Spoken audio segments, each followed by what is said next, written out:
हनोक वह जो परमेश्वर के साथ चला और स्वर्ग उठा लिया गया। बहुत समय पहले की बात है, जब पृथ्वी पर पाप और अधर्म ने धीरे धीरे घर बना लिया था। उस समय एक व्यक्ति था जिसका नाम था हनोक। वह अद्भुत था, बिल्कुल अलग, जैसे परमेश्वर के हृदय की धड़कन को सुनता हो। लोग उसे अजीब समझते थे, क्योंकि उसकी चाल, उसकी वाणी, उसका जीवन सब कुछ बाकी दुनिया से अलग था। वह परमेश्वर के साथ चलता था। जी हाँ, सच में चलता था। दिन रात उसके मन में बस एक ही बात होती, क्या आज परमेश्वर मुझसे कुछ कहेंगे, या क्या मैं आज उनकी उपस्थिति को फिर से महसूस कर सकूंगा। हनोक आदम के 7वें वंश में से था, और जब वह 65 वर्ष का हुआ तब उसके यहाँ एक पुत्र जन्मा, मतीशेला। लेकिन कुछ तो हुआ था उस दिन। जैसे ही उसने अपने बेटे को अपनी गोद में उठाया, एक तेज रोशनी ने उसके हृदय को छू लिया।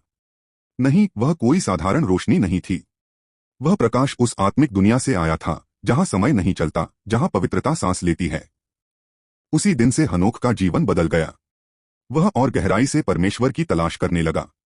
बाइबल कहती है, मतीशेलह के जन्म के बाद हनोक परमेश्वर के साथ 300 वर्ष तक चला। सोचिए, 300 वर्षों तक, हर दिन, हर पल उसका एक ही उद्देश्य था, परमेश्वर को जानना, उनकी संगति में रहना। हनोक जंगलों में जाता, ऊंचे पर्वतों पर चढ़ता, एकांत में बैठता और परमेश्वर से बातें करता। उसके आंसू उसकी प्रार्थना की स्याही बन गए।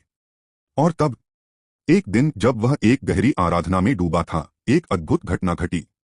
हवा अचानक रुक गई, पेड़ थम गए, चिड़िया चुप हो गईं, और तभी आकाश से एक सुनहरी रोशनी फूटी, इतनी तेज फिर भी कोमल। उसमें से 3 स्वर्गदूत उतरे, उनके चेहरे से शांति की नदियां बह रही थीं।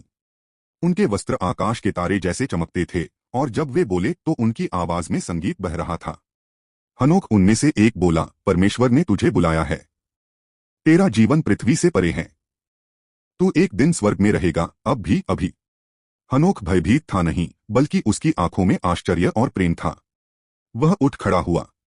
वह जानता था यह वही क्षण है जिसकी प्रतीक्षा वह वर्षों से कर रहा था। स्वर्गदूतों ने उसे छुआ और एक झलक में हनोक का शरीर प्रकाश में परिवर्तित हो गया।